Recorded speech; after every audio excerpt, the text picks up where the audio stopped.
422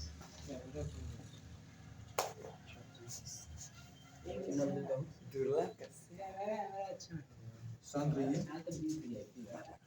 अब देखिए आयतन निश्चित, लेकिन अगर आकृति अनिश्चित हो आप उसे द्रव कहते हैं। अंतराणु दूरी अगर ज्यादा हो जाए तो उसे द्रव कहा जाता है।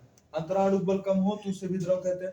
अच्छा, द्रव में आप आयतन उसका निश्चित रहेगा। आप कोई भी द्रव उसको बोतल में डालेंगे तो बोतल क्या आकार का हो जाएगा, बाल्टी में डालेंगे तो बाल्टी का आकार का, नीचे डाल देंगे पूरा फैल जाएगा। तो उसकी आकृति हमेशा बदलती रहती है। जिसकी आकृति बदले उसे आप क्या कहेंगे, द्रव। और गैस किसे कहते हैं, जिनके अंदर जो बल है, अंतराणु बल और दूरी एकदम नगण्य हो, या समझो कि न के बराबर हो, आप उसे क्या कहेंगे, गैस कहेंगे। जिसकी आकृति तो फिक्स ही नहीं होती और आयतन भी न फिक्स हो सके, आप उसे क्या कहेंगे, गैस कहेंगे। ना आकृति फिक्स हो जाए और न आयतन ही निश्चित हो, आप उसे क्या कहेंगे, गैस। और जो गैस है इसके अंदर विसरण यानी रिसाव का गुण पाया जाता है। विसरण का मतलब रिसाव। आप देखेंगे कि जो गैस होता है धीरे धीरे क्या होता है, उसमें रिसाव होता है। उसके बाद आता है प्लाज्मा। प्लाज्मा जो है, प्लाज्मा को सबसे पहले इरविंग और लैंग म्यूडर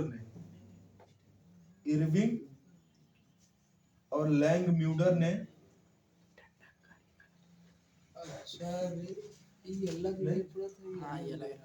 इसे चमकते पदार्थ के रूप में कहा।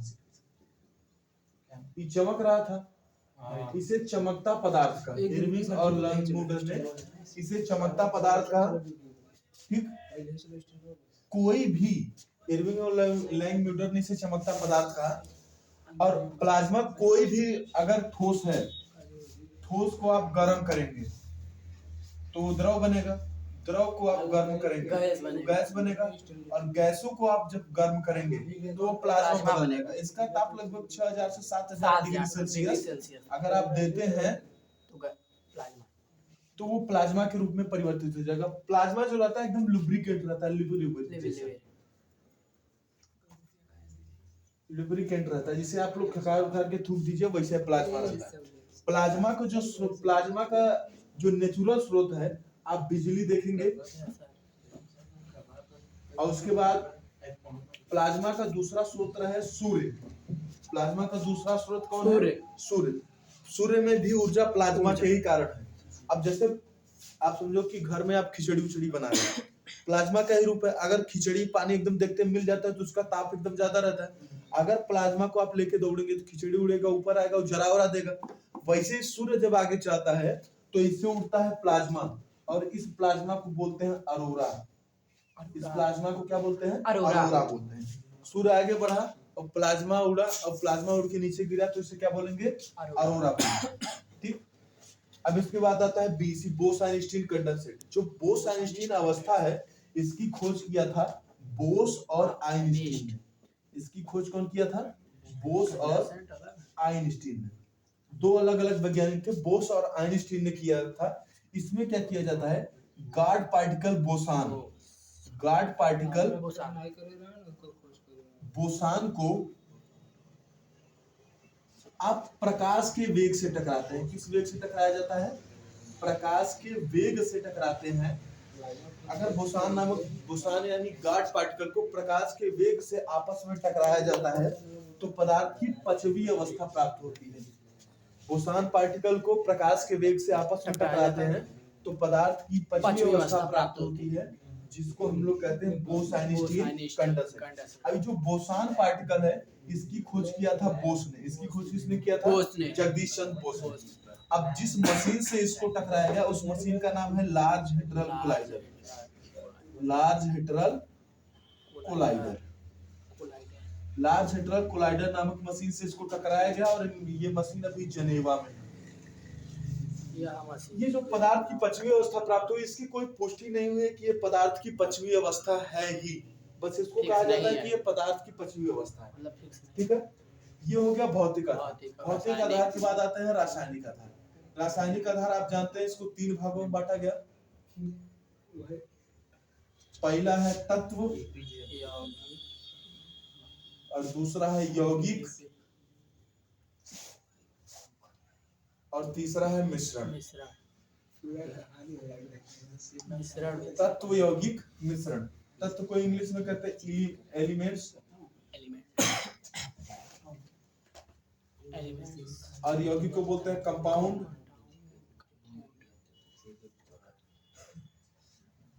और मिश्रण को बोलते हैं मिक्सचर। अब देखिए, सबसे पहले आते हैं तत्व। तत्व किसे कहते हैं? तत्व एक प्रकार का शुद्ध पदार्थ होता है। तत्व एक प्रकार का कैसा पदार्थ होता है? शुद्ध पदार्थ। शुद्ध पदार्थ कहते हैं जिसमें केवल उसी के अणु। तत्व किसे कहते हैं? जिसमें केवल उसी के अणु हो,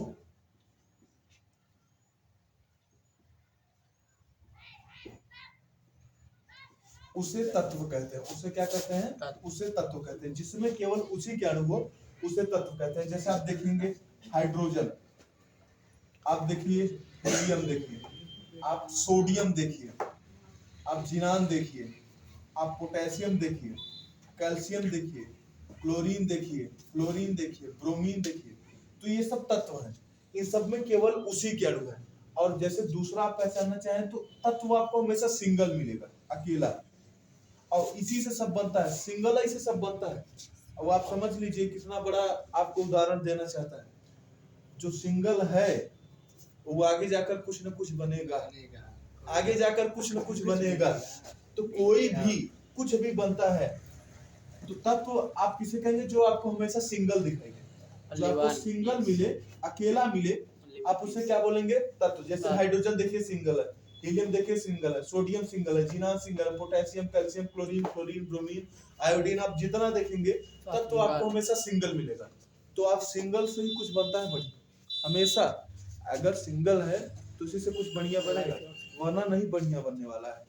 आप इधर उधर करके सोचते हैं कि आपको सही मिले, कोई ठीक ठाक मिले, तो इसकी उम्मीद छोड़ दीजिए। काहे कि प्रकृति आपको रिटर्न भी वही करती है जो आपने प्रकृति के साथ किया है। तो आप लोग जो करेंगे वही रिटर्न भी आएगा। तब मत कपार पकड़ के बैठना। अब ये जो तत्व है, तत्व को मुख्यतः निम्न भागों में बांटा जाता है: धातु, अधातु, उपधातु। धातु, अधातु, उपधातु। धातु को बोलते हैं मेटल, इसको बोलते हैं नॉन मेटल, शांत रहिए, नॉन मेटल्स, और इसको बोलते हैं मेटलॉइड। मेटलॉइड। धातु को आप एक तरह से बोल सकते हैं चालक, और इसको बोलते हैं कुचालक, और इसको बोलते हैं अर्धचालक।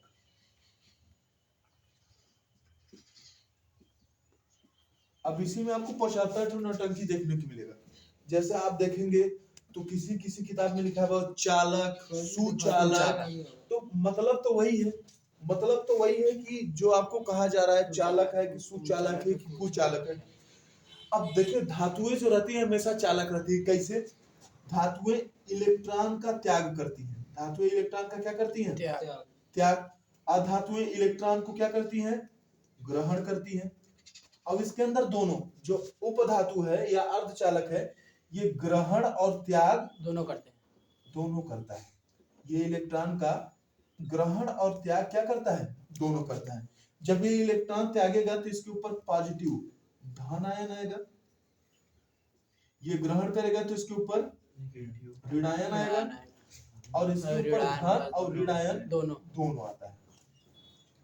अब देखिए धन आयन मतलब इलेक्ट्रॉन की कमी, और ऋण आयन मतलब इलेक्ट्रॉन की अधिकता, और प्लस माइनस मतलब अधिकता और कमी दोनों।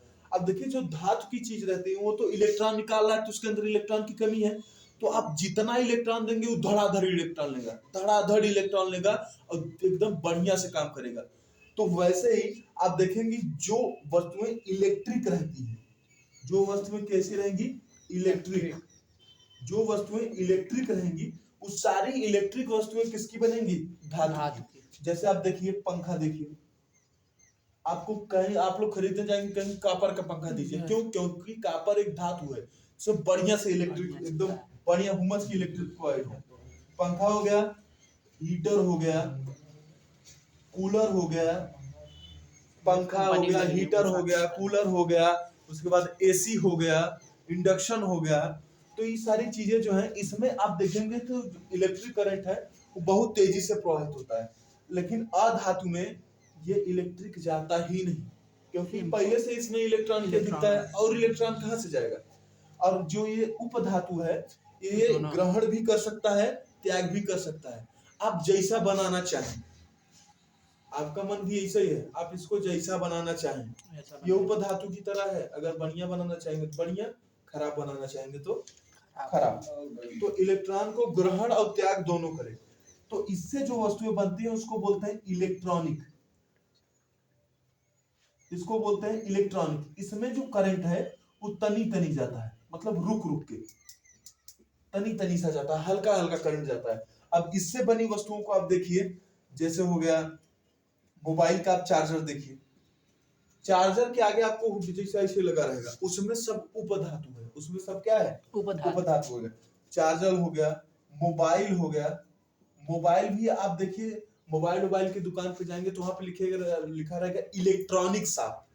कौन सा शॉप लिखा रहेगा, इलेक्ट्रॉनिक, क्योंकि वहां पे करंट रुक रुक के जाएगा। वहां की सारी चीजें आपको किसके मिलेंगी, उपधातु की। और जहां आप फ्रिज कूलर एसी वगैरह लेने जाएंगे तो वहां पे लिखा रहेगा इलेक्ट्रिक शॉप। कौन सा शॉप लिखा रहेगा, इलेक्ट्रिक। तो करंट जिसमें एकदम तेजी से जाए, जिसमें करंट एकदम मच के नटेई भर जाए, उसे आप क्या बोलेंगे, धातु। जिसमें रुक रुक के जाए, उपधातु। और जिसमें जाए ही ना, उसे अधातु। तो धातु वस्तुएं जो रहती है वो किससे कैसी रहती है, इलेक्ट्रिक, और जो उपधातु की रहती है वो इलेक्ट्रॉनिक। और इसमें जाता ही नहीं करंट, धातु अधातु उपधातु, समझ गए। उसके बाद आता है कंपाउंड। कंपाउंड यौगिक किसे कहते हैं, आप दो तत्वों को मिलाएंगे, देखिए दो तत्वों को मिलाने से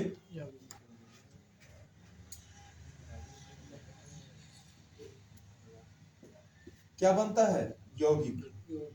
दो तत्वों को आप मिलाएंगे तो दो तत्वों को मिलाने से क्या बनता है, यौगिक बनेगा। आप किसी भी, या तो आप ऐसे भी कह सकते हैं, जिसका फॉर्मूला बने, जिसका फॉर्मूला बने आप उसको क्या कहेंगे, यौगिक कहेंगे।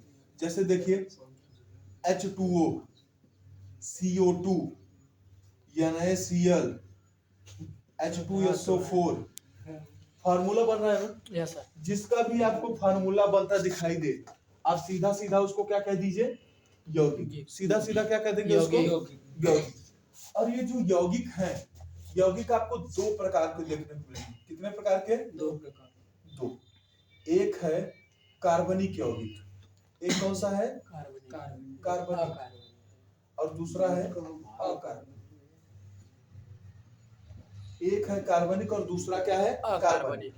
जो कार्बनिक है इसमें सारे यौगिक किससे मिलकर बने रहते हैं, कार्बन से। इसमें सारे यौगिक कार्बन से मिलकर बने रहते हैं। जैसे देखिए CH4, CO2, CO और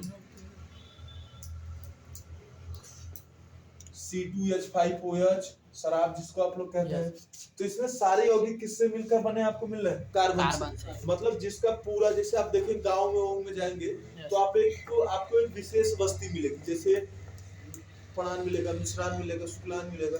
तो वहां पे पूरी जनसंख्या किसकी पाई जाएगी, या तो पांडे की होगी, या तो मिश्रा की होगी, या शुक्ला की, या अन्य जो है उनकी जनसंख्या होगी पूरी। तो वो सब के सब जो पूरा पटीदार है वो किससे मिलकर बना है, शुक्ला से ही मिलकर बना है ना। तो ऐसे यौगिक जिसमें कुल के कुल कार्बन से मिलकर बने उन्हें क्या बोलेंगे, कार्बनिक यौगिक। और कहीं कहीं जाएंगे जहाँ पे देखेंगे मिश्रण मिलेगा, तो उसे आपको क्या कहते हैं, आपसे जो कार्बन से मिलकर ना बना रहे उसे आप क्या कहेंगे, अकार्बनिक कहेंगे। जैसे NaCl में आपको कार्बन मिल रहा है, नहीं मिल रहा है।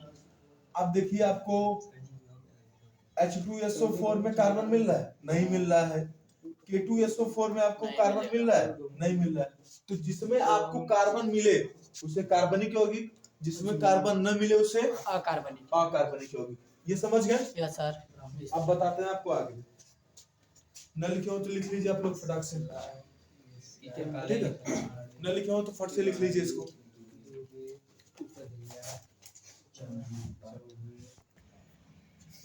ठीक, देखिए मिश्रण।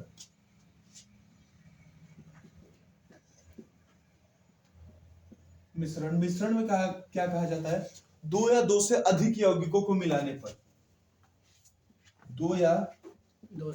दो से अधिक यौगिकों को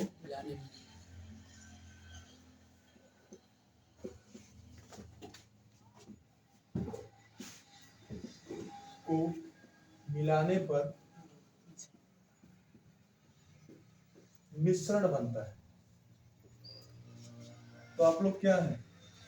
मिश्रण पता है? ठीक है। दो या दो से अधिक यौगिकों को आपस में मिलाने पर क्या बनता है? मिश्रण बनता है। जैसे आप समझिए कि आप चीनी ले लीजिए, चीनी पानी मिला दिए तो क्या बन गया? मिश्रण। लाई नमकीन मिला दिए तो क्या बन गया? मिश्रण बन गया। लाई नमकीन मिला दिए तो क्या बन गया? मिश्रण। खून हमारा क्या है? मिश्रण है। ठीक है, खून क्या है? मिश्रण है।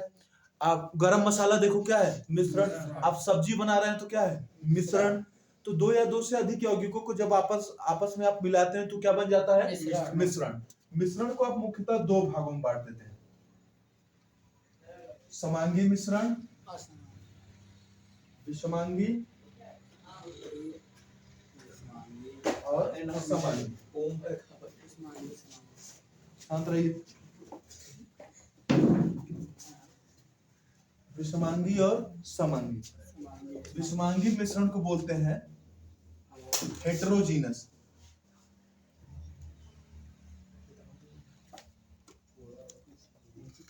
और समांगी को बोलते हैं होमोजीनस।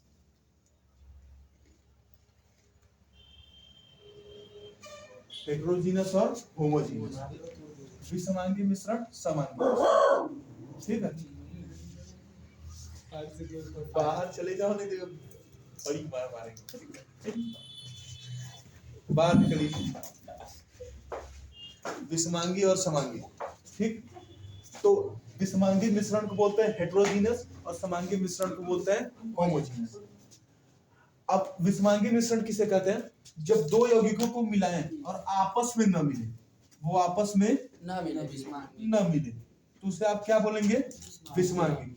जैसे आप नमक और बालू मिलाइए आपस में, मिलेगा? नहीं मिलेगा। आप चीनी और नमक मिलाइए, चीनी नमक, तेल पानी आपस में मिलेगा? नहीं मिलेगा। तेल पानी मिलाइए आपस में, नहीं मिलेगा।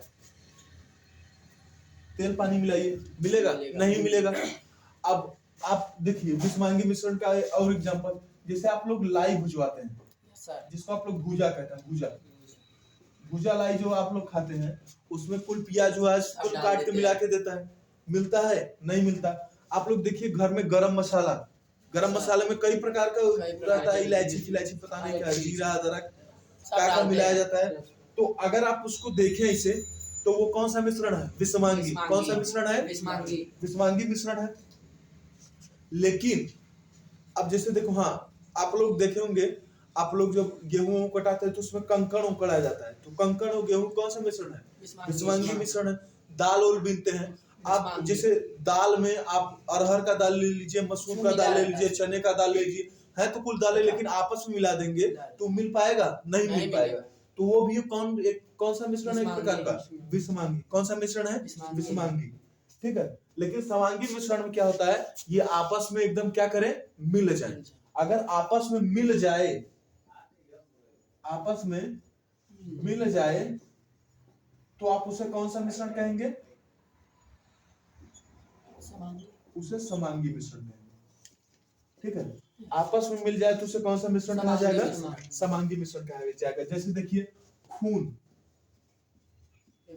खून में कई सारे हैं, जैसे आपके प्लाज्मा होता है, आरबीसी होता है, डब्ल्यूबीसी होता है, सब मिला होता है, लेकिन पता चलता है? नहीं पता चलता। तो खून आपका एक प्रकार का क्या है? समांगी मिश्रण। दूध हो गया, दूध में प्रोटीन वोटीन रहता है, सब पानी वानी मिला रहता है, पता नहीं चलता, ये भी एक प्रकार का क्या हो गया? समांगी मिश्रण।